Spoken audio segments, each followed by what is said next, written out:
السلام علیکم۔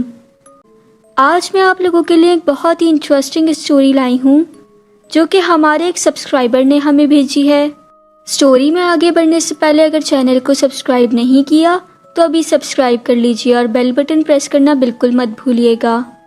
تو چلیے آج کی اسٹوری کی طرف چلتے ہیں۔ تو واقعہ شروع ہوتا ہے ایک ہل پارک کراچی کے قریب پرانے سے گھر کے کمرے سے، جہاں میں بیٹھی انتظار کر رہی تھی اس 8 سال کی بچی کا جس کے لیے مجھے اسپیشلی ایکوائر کیا گیا تھا۔ میں ایک کنڈرگارٹن ٹیچر ہوں۔ مجھے بتایا گیا تھا کہ بچی بولنے میں سلو ہے اور اس کو بچپن سے ہی فوکس نہ رہنے کا مسئلہ ہے۔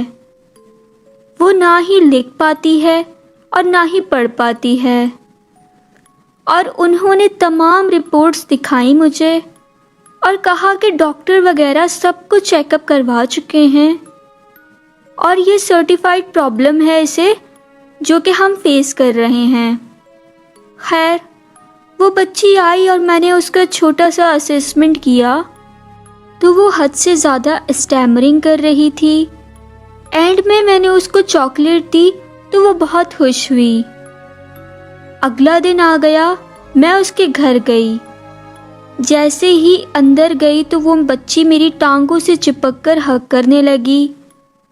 اس کی امی نے کہا اس کو پرانی ٹیچر والی ڈھیلی بلاتی تھی۔ میں نے کہا فکر نہیں کریں، انشاءاللہ ایک دن ضرور بدلے گا اور یہ ضرور امپروو کرے گی۔ جیسے ہی اس کی امی باہر گئیں تو اس کے منہ سے مسکراہٹ غائب ہو گئی اور وہ مجھے غصے میں دیکھنے لگی۔ میں نے اس کی اس بات کو اگنور کیا کہ چلو بچی ہے، اور اس کے چیکس پکڑ کے اسے کہا کہ نہیں پڑھنا بیٹی تو کوئی بات نہیں، ہم ٹوائز سے کھیل لیتے ہیں۔ تو اس نے مجھے بالکل ٹھیک آواز میں اور ایک دم نارمل اسپیڈ میں کہا کہ کیسے بدلو گی دن، ذرا میں بھی تو دیکھوں۔ میں آپ کو بتا نہیں سکتی کہ میرے رونگٹے کھڑے ہو گئے اس ٹائم اور میرا دم نکلنے کو تھا۔ میں نے ایسی کیفیت کبھی زندگی میں محسوس نہیں کی تھی۔ پتہ نہیں کس طرح میں کھڑی ہوئی، میری آنکھیں اس پر سے ہٹ ہی نہیں رہی تھی۔ ڈرائنگ روم میں سے باہر جانے کا دروازہ تھا، میں وہاں پہنچی تو اس کی امی آ گئیں۔ ان کو دیکھتے ہی بس میں نے ان کو صرف اتنا کہا کہ میں چلتی ہوں کیونکہ مجھے فون آیا ہے گھر سے، ایمرجنسی ہے گھر میں۔ امی اس کی پریشان کہ اس کو کیا ہو گیا ہے، ٹیوشن کے پہلے دن ہی فون آ گیا اس کو۔ خیر، میں گھر آئی تو میں نے اپنی بیسٹ فرینڈ سے رابطہ کیا۔ میں نے اپنی فرینڈ سے پوچھا کہ کیا ایسا ممکن ہے کہ ایک بچی جو اچھی خاصی بلنگ سے گزر رہی ہو اور پھر اسکول میں پیچھے بھی رہ جاتی ہو، اور اب وہ پریٹینڈ کر رہی ہو تاکہ اس پہ کوئی پریشر نہ ڈالے۔ اس نے کہا وہ پریٹینڈ کرے گی بھی تو کتنا، اس کی رپورٹس تو ساری ہمارے سامنے ہیں کہ وہ کس سچویشن میں ہے۔ میں آپ کو یہ بات بھی بتاتی چلوں کہ میں اپنی جس فرینڈ سے بات کر رہی تھی وہ ایک پروفیشنل ٹیچر بھی ہے۔ خیر، میں نے وہ ساری باتیں اپنے دماغ سے جیسے تیسے کر کے نکالی اور میں واپس بسم اللہ پڑھ کے اگلے دن ان کے گھر پھر گئی اس بچی کو پڑھانے۔ تو وہ بچی مجھے دیکھتے ہی میرے گلے لگ گئی۔ مین وائل اس کی امی بھی مجھ سے پوچھنے لگی کہ بیٹا کل تم ایسے ہی اچانک چلی گئی تھی، سب خیریت تو ہے نا؟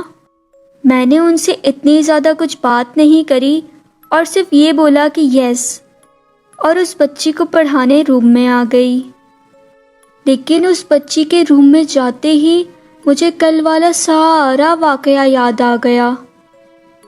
خیر، جیسے تیسے کر کے میں نے اپنے ڈر کو کنٹرول کیا اور اس کی امی کے پاس واپس گئی اور ان کو کہا کہ آپ میرے ساتھ روم میں ہی چل کے بیٹھیں تاکہ آپ دیکھ سکیں کہ میں کیسا پڑھاتی ہوں۔ شکر ہے اس کی امی نے اس بات سے ایگری کر لیا اور وہ میرے ساتھ اس کمرے میں آ گئی جہاں میں اس بچی کو بیٹھ کے پڑھاتی تھی۔ خیر، میں نے ٹوائز وغیرہ نکالنے شروع کیے اور اس بچی کے ساتھ کھیلنے لگی۔ ساری چیزیں کرتے کرتے اچانک سے اس کی امی کو یاد آیا اور وہ مجھے کہنے لگی کہ میں چولہا بند کرنا تو بھول ہی گئی ہوں، آپ بچی کو پڑھائیے، میں تھوڑی دیر میں واپس آتی ہوں۔ وہ یہ کہہ کر اٹھ کر جلدی سے باہر چلی گئیں۔ اسپلٹ سیکنڈ میں اس بچی کے منہ سے ایک عورت کی آواز نکلی اور وہ اس عورت کی آواز میں بولی، تم بہت چالاک ہو، اس کی ماں کو بٹھاؤ گی یہاں پہ۔ اللہ اکبر، میں بتا نہیں سکتی میری اس وقت کیا حالت تھی۔ میری ٹانگوں میں سے جیسے جان ہی نکل گئی تھی۔ جیسے تیسے کر کے میں نے اٹھ کے ڈرائنگ روم کا دروازہ کھولا اور بغیر اس کی امی یا کسی اور کو انفارم کرے میں بھاگ کر ان کے گھر سے نکل کر مین روڈ کی طرف آ گئی۔ جب میں مین روڈ پر بھاگ رہی تھی تو مجھے ایسا لگ رہا تھا جیسے میں اڑ رہی ہوں۔ اس وقت میرا ذہن بالکل بند ہو چکا تھا، ایسا لگ رہا تھا جیسے میری آنکھوں کے سامنے بالکل اندھیرا سا چھا رہا ہے۔ پتہ نہیں کس طرح میں نے رکشہ پکڑا اور اس میں بیٹھ کر زاروں قطار رونا شروع کر دیا۔ اس بچی کی آنکھیں اتنی بڑی بڑی اور لال تھیں کہ میرے پاس الفاظ ہی نہیں ہیں۔ اس کا یوں اس طرح عورت کی آواز میں بات کرنا میرے دماغ سے نکل ہی نہیں رہا تھا۔ بس وہ آخری بار تھی جب میں اس بچی کو پڑھانے اس گھر میں گئی تھی یا ان کی کسی فیملی ممبر سے بات کری تھی۔ جس اکیڈمی کے تھرو میں وہاں گئی تھی، اس بچی کے گھر والوں نے بھی اس اکیڈمی کو بہت کالز کی، مگر جب میں نے اپنے ساتھ ہونے والا یہ سارا واقعہ اپنے اکیڈمی والوں کو بتایا تو وہ سب بھی بہت زیادہ خوفزدہ ہو گئے اور مجھے دوبارہ اس گھر میں جانے کے لیے منع کر دیا۔ تو گائز، آپ کو آج کی میری یہ سٹوری کیسی لگی؟ کامنٹ سیکشن میں اپنی رائے کا اظہار ضرور کیجیے گا، اور اگر آپ کے پاس بھی کوئی ہارر واقعہ یا آپ کے خود کے اوپر گزری ہوئی کوئی ہارر سٹوری ہے تو مجھ سے ڈسکرپشن میں دیے گئے ای میل پر رابطہ کر کے ضرور مجھ سے شیئر کریں، تاکہ میں آپ لوگوں کے لیے ایسی ہی انٹرسٹنگ ویڈیوز لا سکوں۔ تو پھر ملاقات ہوتی ہے ایک نئی سٹوری میں، تب تک اپنا اور اپنے گھر والوں کا بہت سارا خیال رکھیے گا، اور مجھے بھی اپنی ڈھیر ساری دعاؤں میں یاد رکھیے گا۔ فی امان اللہ، اللہ حافظ۔